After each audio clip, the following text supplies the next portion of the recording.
ये एक सच्ची घटना है। ये घटना वृंदावन की है। वृंदावन में एक संत रहा करते थे। लोग उनको जज साहब करके पुकारते थे। तब लोगों ने पूछा कि ये तो एक संत है, तो फिर लोग उनको जज साहब करके क्यों पुकारते हैं? तब एक ने बताया कि असल में वो संत एक जज थे जो जिले के कोर्ट में फैसला किया करते थे।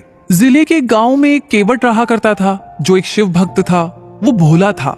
वो रोज शिव मंदिर जाकर प्रभु की सेवा करते थे। एक दिन की बात है, केवट को उसके पिताजी ने बुलाया और कहा कि बेटा, तुम्हारी बहन अब बड़ी हो गई है और कुछ महीने में उसकी शादी करनी है और पैसों की जरूरत है। तुम जाके जमींदार से कुछ पैसा उधार लेकर आओ। उस पैसे से तुम्हारी बहन की शादी करेंगे, फिर बाद में उनको ब्याज सहित पैसा लौटा देंगे। तुम जल्दी जाके पैसे लेकर आओ। केवट फिर उस जमींदार के पास जाके कुछ पैसे उधार लेकर आया और वो पैसे पिताजी को दिए। कुछ महीने में केवट की बहन की शादी बड़ी धूमधाम से कराई। शादी के बाद केवट शहर गया। कुछ सालों में उसने खूब सारे पैसे कमाए। फिर वो अपने गांव आ गया और एक दिन पिताजी को बोला कि पिताजी, ये पैसा ले लीजिए और जमींदार के सारे पैसे लौटा दीजिए। पिताजी बोले कि बेटा, तुम पैसे लौटा कर आ जाओ। फिर वो केवट उस जमींदार के पास गया और बोला कि जमींदार साहब, मेरा आज तक का कितना पैसा लौटाना है?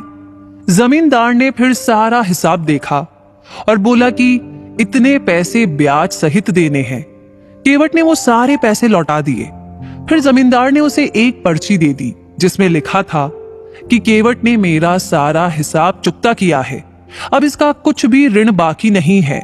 जमींदार बोला कि केवट, ये पर्ची देख लो। तब केवट बोला कि नहीं साहब जी। जमींदार फिर से बोला कि एक बार देख लो।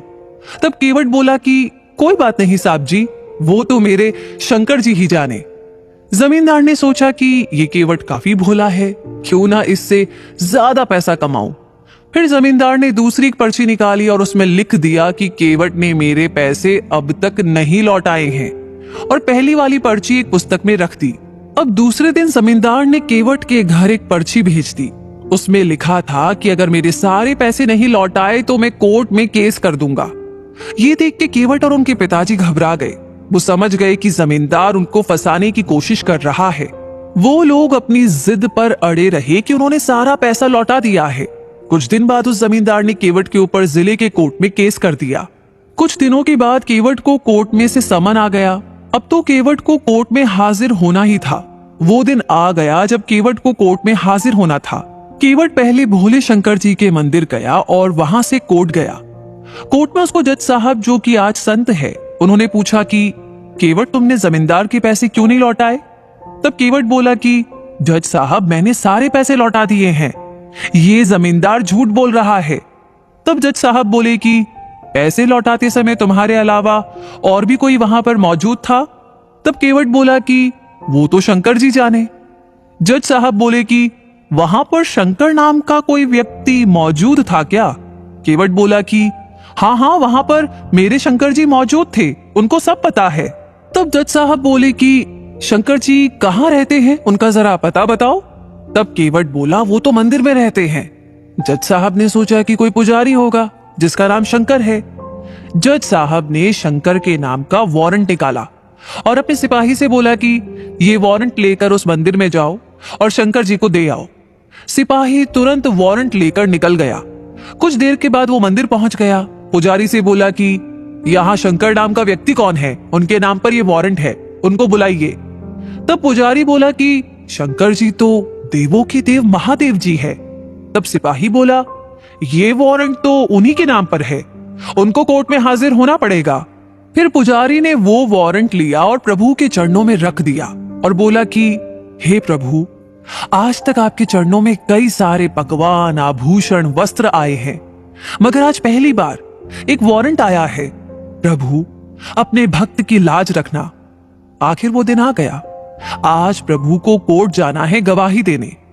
केवट सवेरे सवेरे मंदिर गया, प्रभु के दर्शन किए और बोला कि हे प्रभु, आपको पता है ना कि आज आपको कोर्ट आना है गवाही देने के लिए, मैं आपका इंतजार करूंगा। फिर केवट कोर्ट चला गया। जज साहब आए और सिपाही से बोले कि शंकर जी को हाजिर किया जाए। तब सिपाही ने पुकार लगाई, शंकर जी हाजिर हो, ऐसा 3 बार कहा। तब एक बुजुर्ग व्यक्ति कोर्ट में आ गया। वो बुजुर्ग धीरे धीरे चल के आ रहा था। कपड़े फटे थे, सिर बंधा था, गले में तुलसी की माला थी और चेहरे पे विलक्षण तेज था। जज साहब ने उनकी तरफ देखा और वो उनको देखते ही रह गए। जज साहब ने पूछा कि आपका नाम? वो वृद्ध व्यक्ति बोला कि मैं ही शंकर हूं। जज साहब बोले कि क्या उस दिन आप भी मौजूद थे जिस दिन केवट ने जमींदार को सारे पैसे लौटाए थे? तब शंकर जी बोले, हां, मैं वहां मौजूद था और केवट ने सारे पैसे मेरे सामने ही उस जमींदार को लौटा दिए थे। जज साहब बोले कि इसका क्या सबूत है तुम्हारे पास? तब शंकर जी बोले कि जमींदार जहां पर बैठते हैं ना, वहां दाई तरफ की अलमारी में एक लाल रंग की पुस्तक में वो असली वाली पर्ची रखी है। जज साहब ने तुरंत सिपाही को जमींदार के घर भेज दिया और उनको उसी अलमारी में वो पर्ची भी मिल गई। वो लोग वो पर्ची लेकर आए और जज साहब को दे दी। जज साहब को सारा किया समझ में आ गया। फिर वो केवट की तरफ मुड़े और बोले कि केवट, तुमने जमींदार के सारे पैसे लौटा दिए हैं, अब तुम घर पर जा सकते हो। फिर जज साहब शंकर जी की ओर मुड़े, देखा तो वहां पर शंकर जी नहीं थे। उन्होंने केवट से पूछा कि अरे ये शंकर जी कहां चले गए? तब केवट बोला कि जज साहब, वो तो अपना काम करके चले गए। जज साहब ने पूछा कि केवट, ये शंकर जी करते क्या है? तब केवट बोला कि कुछ नहीं करते, ये तो मंदिर में बैठे रहते हैं, इनके बहुत सारे मंदिर है।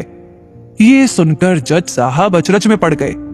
उन्होंने उस सिपाही से पूछा कि तुम मुझे शंकर जी के घर ले चलो। फिर वो दोनों चल दिए। वो सिपाही जज साहब को उस मंदिर में ले गए जहां उसने रघुनाथ जी को वारंट दिया था। जज साहब ने देखा कि एक पुजारी उस मंदिर में मौजूद है। उन्होंने उससे पूछा कि यहाँ रघुनाथ जी कहां पर है? तब वो पुजारी बोला कि साहब, ये जो सामने आपको दिखाई दे रहे हैं ना, हाँ हाँ वही देवों के देव महादेव जी है। जज साहब ने देखा तो वो सकते में आ गए। देखा कि वो मूर्ति उस बुजुर्ग व्यक्ति की तरह ही दिखाई दे रही है जो वहां पर आया था। वो देखकर जज साहब रोने लगे। वो रोते रोते ही अपने कोर्ट में आ गए और अपने आप को एक कमरे में बंद कर लिया।